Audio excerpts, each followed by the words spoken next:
Hello friend, स्वागत अछि अहाँ सबके संतोष ग्लोबल स्टडीज यूट्यूब चैनल पर। आइ हम बिहार बोर्ड मैट्रिक परीक्षा जे 2026 में हैत ओहि मैट्रिक परीक्षा के लेल कक्षा 10वीं के जे मैथिली बुक अछि अरिपन ओहिके अध्याय 2 के हम संपूर्ण व्याख्या करैवला छी। तो जकर नाम अछि पाठ के राष्ट्रभाषा ओ मातृभाषा। तो चलू शुरू करै छी। तो एहि पाठ के संपूर्ण व्याख्या करे से पहले एहि पाठ के लेखक के परिचय क ली, कियाकि इहो से बोर्ड एग्जाम में बहुत सारा क्वेश्चन आबि जाइत अछि। तो देखियो एहि पाठ के लेखक अछि भोलालाल दास और एहि पाठ के विधा अछि निबंध। विधा के मतलब अहाँ के हम बता चुकल छी पहला चैप्टर में। जे विधा के मतलब होइ छै कि जे पाठ अहाँ पढ़ल जा रहल छियै ओ पाठ कोन तरह के अछि, कथा अछि कि निबंध अछि, एकांकी अछि, नाटक अछि या कोन चीज अछि से। तो ई पाठ अछि निबंध, तें एकर विधा भ गेल निबंध। तो अब चलू लेखक परिचय के शुरू करै छी। लिखल छै मातृभाषा अनुरागी भोलालाल दासक जन्म दरभंगा जिला के कसरौर गाम में सन 1897 ईस्वी में भेल छलनि। देखियो यहाँ पर लिखल छै मातृभाषा अनुरागी भोलालाल दास। तो ये भोलालाल दास जी के जे जन्म भेल छलनि ओ दरभंगा जिला में भेल छलनि। आ कोन गाम में? तो कसरौर नामक गाम में भेल छलनि। कहिया? तो 1897 ईस्वी में। लेकिन एत पर यहाँ देखने में है कि लिखल छै मातृभाषा अनुरागी। तो मातृभाषा अनुरागी हिनका नाम के पीछे लागल छै। तो के मतलब भेलै इनका अपन मातृभाषा से खूब प्रेम रहन। तो जे भी आदमी के अपना मातृभाषा से प्रेम रहे छै ओहि आदमी के कहल जाइ छै मातृभाषा अनुरागी, यानी अपना मातृभाषा से खूब प्रेम करैत रहथिन। चूँकि एकर मातृभाषा मैथिली रहन तो ओहि कारण से इनका मातृभाषा अनुरागी कहल जाइत अछि। आगू लिखल छै जे हिनक पिता के नाम चौआलाल आ माता के नाम सकलवती छल। यानी भोलालाल दास जी के जे पिता के नाम छलनि वो चौआलाल छलनि आ माता के नाम सकलवती छलनि। चलो आगू छै जे हिनक प्राथमिक शिक्षा सहरसा जिला के महिषी गाम में भेलनि। यानी हिनकर जे प्राथमिक शिक्षा भेलै, यानी कह सकै छियै पहला से 5वां तक के शिक्षा वो सहरसा जिला के महिषी गाम में, यानी सहरसा जिला छै ओहि जिला में एकटा महिषी नाम के गाम छै। तो ओहि महिषी गाम में हिनक प्राथमिक शिक्षा भेलै। मैट्रिक परीक्षा प्रथम श्रेणी में उत्तीर्ण भेला के बाद ओ TNB कॉलेज भागलपुर से BA कयलनि। देखियो ई जे मैट्रिक जे परीक्षा होइ छै, मैट्रिक परीक्षा में प्रथम श्रेणी से उत्तीर्ण भेलखिन, अर्थात फर्स्ट डिवीजन से पास भेलखिन। और ई पास भेला के बाद फिर ई बाद में की केलखिन कि TNB कॉलेज जे कि भागलपुर में अछि, बिहार राज्य के भागलपुर जिला में अछि TNB कॉलेज, बड़ा कॉलेज अछि भागलपुर में। तो ओहि TNB कॉलेज से ई BA केलखिन, अर्थात ग्रेजुएशन केलखिन आर्ट्स सब्जेक्ट में। इलाहाबाद लॉ कॉलेज से LLB कयलनि। इलाहाबाद जे यूपी में अछि ओहि इलाहाबाद कॉलेज से ई LLB केलखिन। LLB कहे के मतलब भेलै कि वकीली पढ़ाई में। सन 1925 ईस्वी से दरभंगा के लहेरियासराय में वकालती आरंभ केलखिन। आ जब एतऽ LLB के पढ़ाई कऽ लेलखिन, अर्थात वकील बनेला पहले LLB के पढ़ाई करऽ पड़ै छै। जब ई पढ़ाई कऽ लेलखिन तो 1925 ईस्वी में दरभंगा के लहेरियासराय में जे कोर्ट अछि यानी वकालत अछि, तो ओहिमे वकालती करनाइ शुरू केलखिन। हिनक प्रमुख रचना ई सब अछि। देखियो आब हिनकर जे किछु रचना के नाम देल गेल अछि जे अहाँ सब याद रखबै, रचना सब हिनकर अछि। आब कहबै रचना के मतलब भेलै कि? तो रचना के मतलब भेलै हिनका द्वारा जे भी चीज लिखल गेलै, चाहे वो विधा हो, चाहे वो निबंध हो कि कथा हो कि कहानी हो या यात्रा वृत्तांत हो, जे भी चीज हो वो हिनकर रचना कहलाई छै। जेना कि ई पाठ अभी अहाँ पढ़ि रहल छियै, पाठ के नाम की छै? राष्ट्रभाषा व मातृभाषा। तो इहो हिनकर एकटा रचना है। आ ई की छै? निबंध छै राष्ट्रभाषा व मातृभाषा।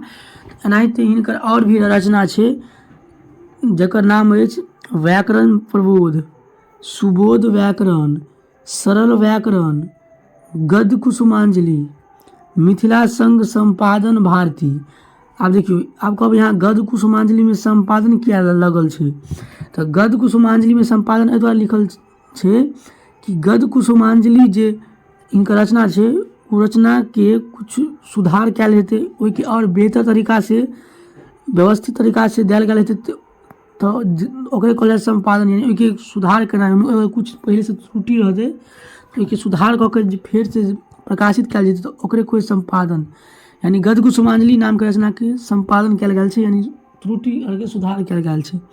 अच्छा, मिथिला संघ संपादन भारती, ई जे हिनकर रचना है ई मासिक पत्रिका है।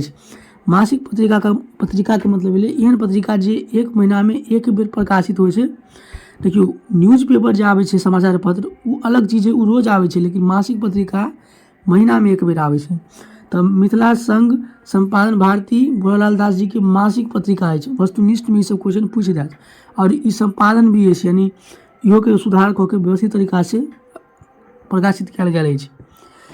अब आगू देखियो, आगू छै कि मातृभाषा मैथिली के असीम सेवा के लेल हुनका ई सब सम्मान मिलल अछि।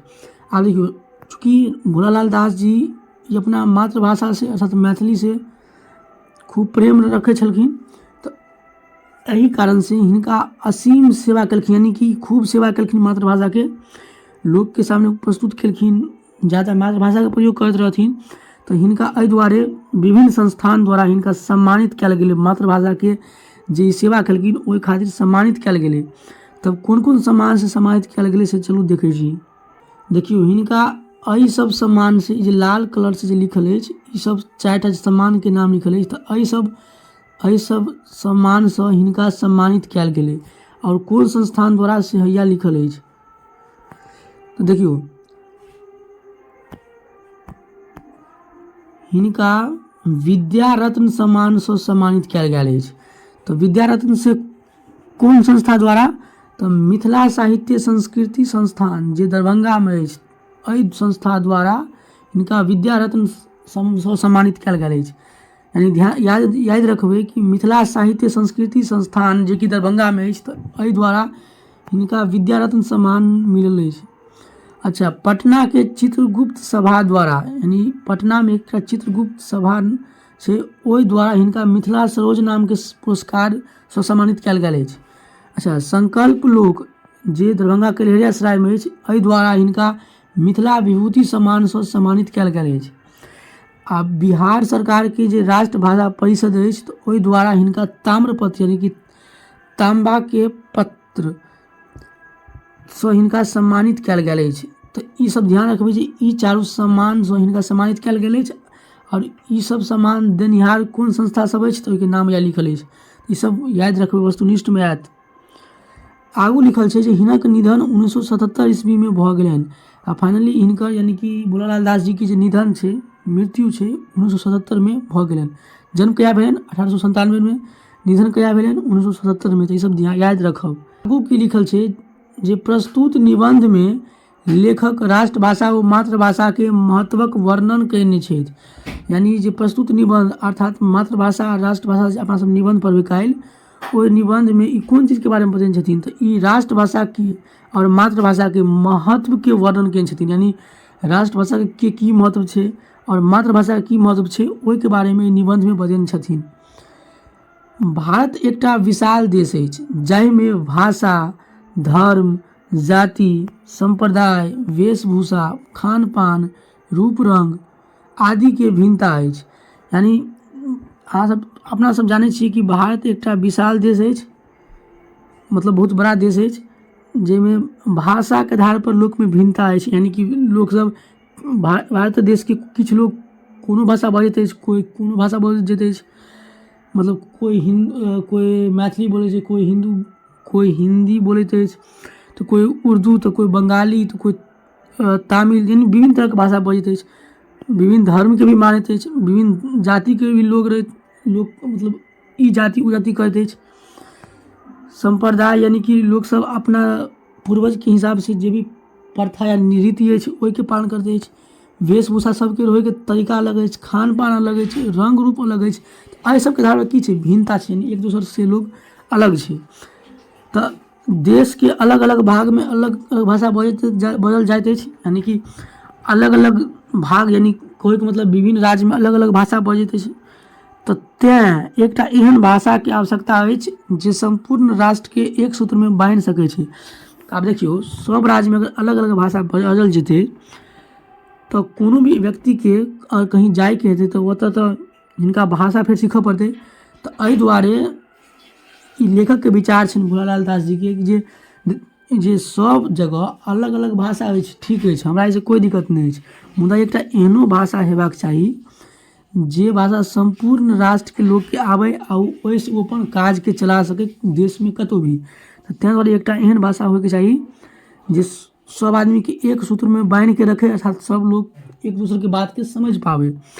तऽ एहि सबके बारेमे बतेने छथिन। तऽ चलू काल्हि बढ़िआँसँ निबन्धके पढ़ब। अहाँसब चाहै छी कि जे सब ईसब पढ़ेलहुँ हन ईसब अहाँके PDF के रूपमे मिला, फ्रीमे मिला, तऽ वीडियोके डिस्क्रिप्शनमे टेलीग्राम चैनलके लिंक देल गेल हैत, ओहि पर क्लिक करके टेलीग्राम चैनल से जुड़ जाओ और नोट्स के फ्री में प्राप्त करो। धन्यवाद।